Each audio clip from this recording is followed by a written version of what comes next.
انہوں نے مل کر جو قرارداد پیش کی وہ امام شاہ منظورانی نے پیش کی، اور ان سب نے ساتھ دیا۔ عبداللہ نصر اللہ صاحب نے بھی ساتھ دیا، انہوں نے بھی بلال چونو چرا اس پر دستخط کر دیے۔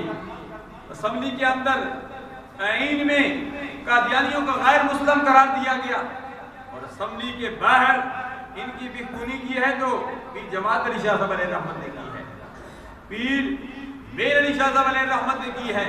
میں عرض یہ کر رہا تھا کہ جنہیں اللہ تبارک و تعالیٰ علم دے دیتا ہے، مرزا غلام احمد قادیانی بہت بڑا عالم تھا، بر صغیر میں 3 بہت بڑے عالم تھے، 3۔ ایک اعلیٰ حضرت کشت عشق مصطفیٰ امام احمد رضا بریلوی علیہ رحمت، اور ایک یہ مرزا غلام احمد قادیانی، لیکن اسے علم پر گھمنڈ تھا، یہ گمراہ ہو گیا، اس نے نبوت کا دعویٰ کر دیا۔